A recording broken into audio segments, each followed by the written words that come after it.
اور ایران کی جنگ تو بند ہو گئی، لیکن پاکستان کے خلاف سازشوں میں کمی نہیں آ رہی اور ایسا لگتا ہے کہ پاکستان کے خلاف کسی نئی جنگ کی منصوبہ بندی کی جا رہی ہے۔ منصوبہ بندی کہاں پہ کی جا رہی ہے؟ اس سوال کا جواب اگر آپ نے تلاش کرنا ہے تو آج پاکستان کے دو مختلف شہروں میں دو واقعات پیش آئے ہیں اور دونوں واقعات ایک دوسرے سے جڑے ہوئے ہیں۔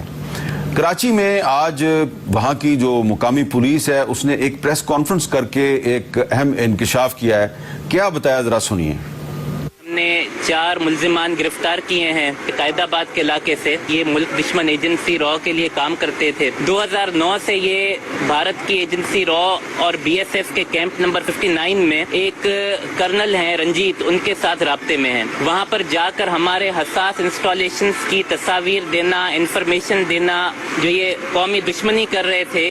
تو یہ کرنل رنجیت جو ہیں وہ انڈیا میں بیٹھ کے سازش کر رہے ہیں پاکستان کے صوبہ سندھ کو ڈی سٹیبلائز کرنے کی۔ اور ایک اور پریس کانفرنس لاہور میں ہوئی، سی ٹی ڈی نے کی، انہوں نے کیا بتایا ذرا وہ بھی سن لیں۔ کاؤنٹر ٹیررزم ڈپارٹمنٹ پنجاب نے را کے جو کہ انڈیا کی انٹیلیجنس ایجنسی ہے اس کے 6 صورتکاروں کو گرفتار کیا ہے۔ سی ٹی ڈی کو بہاولپور کی ایک مسجد اور ایک ریلوے اسٹیشن پر دہشت گرد حملے کی منصوبہ بندی کا انکشاف ہوا ہے۔ اس کے علاوہ سی ٹی ڈی نے بھارتی افسران 2 نام ہیں میرے پاس یہاں پر، ایک میجر روندر راٹھور ہیں اور ایک انسپیکٹر سنگھ ہیں، ان کی کچھ آڈیوز جو ہیں وہ بھی انٹرسیپٹ کی ہیں۔ تو یہ کوئی ایسی ویسی بات نہیں ہے کہ کوئی ایک پریس کانفرنس ہو گئی ہے۔ یہ جو میجر روندر راٹھور ہے اور کرنل رنجیت، یہ ان دونوں کی آڈیوز بھی موجود ہیں۔ کراچی میں 4 ایجنٹ پکڑے گئے ہیں انڈین انٹیلیجنس ایجنسی کے اور پنجاب میں 6 پکڑے گئے ہیں اور ثبوت جو ہیں وہ مزید سامنے آنے والے ہیں۔ تو اس کا صاف مطلب یہ ہے کہ پہلے خیبر پختونخوا کو اور بلوچستان کو ڈی سٹیبلائز کیا گیا اور اب اگلا نشانہ جو ہے وہ پنجاب ہے اور سندھ ہے اور وہاں پہ محرم کا مہینہ بھی آ رہا ہے اور سازشیں جو ہیں وہ عروج پر ہیں۔ دوسری طرف ہماری پارلیمنٹ میں وفاقی بجٹ پہ ڈیبیٹ ہو رہی ہے۔ اپوزیشن پارٹیز کے کچھ تحفظات ہیں، یہ تحفظات دور ہوتے ہیں نہیں ہوتے، لیکن اپوزیشن کی ایک بڑی پارٹی جو ہے تحریک انصاف، اس کے اندر ایک نئی کشمکش چل رہی ہے، اس پہ بھی بات کرتے ہیں۔ ہمارے ساتھ موجود ہیں بیرسٹر عقیل ملک صاحب، وزیر مملکت برائے قانون و انصاف، جناب آغا رفیع اللہ صاحب پاکستان پیپلز پارٹی کے رکن قومی اسمبلی، اور جناب شاہد خٹک صاحب پاکستان تحریک انصاف کے رکن قومی اسمبلی۔ سب سے پہلے یہ بتائیے گا بیرسٹر عقیل ملک صاحب کہ یہ جو آج ایک کراچی میں پریس کانفرنس ہوئی، ایک لاہور میں پریس کانفرنس ہوئی ہے، تو آپ کو لگ نہیں رہا کہ ایسا لگتا ہے کہ انڈیا جو ہے وہ اسرائیل سے انکریجمنٹ لے کے تو پاکستان کے اندر ڈی سٹیبلائز پھیلانے کی کسی سازش کو پروان چڑھا رہا ہے؟ بسم اللہ الرحمن الرحیم۔ امیر صاحب بہت بہت شکریہ۔ دیکھیں یہ بات درست ہے کہ جنگ ہارنے کے بعد اور بالخصوص اب اپنے زخم چاٹنے کے سارے اس پروسیس میں اور اس کے بعد جو ثقافتی سطح پہ اور سفارتی سطح پہ اگر آپ دیکھیں جو ناکامی بھارت کو ہوئی ہے اور اس نے اپنی ڈیلیگیشنز بھیجی اور ان کا ورژن کسی نے نہیں مانا، اب ظاہری بات ہے کہ بھارت نے کسی نہ کسی طرح یا ڈائریکٹلی یا انڈائریکٹلی، کیونکہ اس کا ذکر پہلے بھی ہو چکا ہے اور بھارت چاہتا ہے کہ وہ کسی نہ کسی طرح رسپونڈ کرے یا یہ جو اس کے اوپر تمام تر ایک ناکامی کا سامنا اس کو جو کرنا پڑا اس کو وہ کسی نہ کسی طرح درست کرنے کی کوشش کرے۔ یہاں پہ بالکل درست بات ہے کہ ہماری کاؤنٹر ٹیررزم ڈپارٹمنٹ جو ہے، جو لا انفورسمنٹ ایجنسیز ہیں، وہ راؤنڈ دا کلاک ایسے جو عناصر ہیں، جو ملک دشمن عناصر ہیں، جو ملک کے خلاف استعمال بھی ہو رہے ہیں، ویدر وہ ہمارے اپنے سٹیزنز بھی ہوں یا ان کا رابطہ مختلف اگر کوئی ایسی بیرون ملک کی کوئی انٹیلیجنس ایجنسیز کے ساتھ یا ان کے ہینڈلرز کے ساتھ ہے، تو ہمارے لا انفورسمنٹ جو ایجنسیز ہیں اور ڈپارٹمنٹس ہیں وہ بڑا فعال کردار ادا کر رہے ہیں اور وہ بالکل نپ ان دا بڈ کر رہے ہیں، جس طرح آپ نے دیکھا کراچی میں ہوا، لاہور میں۔ یہاں پہ بالکل میں سمجھتا ہوں کہ ایک سستی کاپی جس کا ذکر بھی ہوا کہ نیتن یاہو کی سستی کاپی جو ہے وہ اس خطے میں موجود ہے اور اس کی کوشش ہے، لیکن میں سمجھتا ہوں کہ 10 تاریخ کے بعد 6 اور 7 کی رات اور اس کے بعد 10 کے بعد بھارت اب یہ جرأت نہیں کرے گا جو اس کو عالمی سطح پہ ناکامی کا سامنا کرنا پڑا ہے، ڈپلومیٹک فرنٹ پہ، ملٹری فرنٹ پہ اور انٹرنیشنل کمیونٹی کے سامنے۔ تو اب کوشش تو اس کی ہوگی، لیکن پاکستان کی جو الحمدللہ جو پاکستان نے اپنے آپ کو پروف کیا ہے ملٹری فرنٹ پہ, ڈپلومیٹک فرنٹ پہ اور دیگر مورل فرنٹ پہ پاکستان کے کیس پروفڈ ہے اور پوری انٹرنیشنل کمیونٹی پاکستان کے ساتھ کھڑی. تو انشاءاللہ ایسی کوئی بھی ان کی ناپاک عزائم جو ہیں ان کو ہم بالکل کامیاب نہیں. اگر رفیع اللہ صاحب آپ کو لگتا ہے کہ بھارت اب دوبارہ پاکستان پر حملہ کرنے کی جرات نہیں کرے گا؟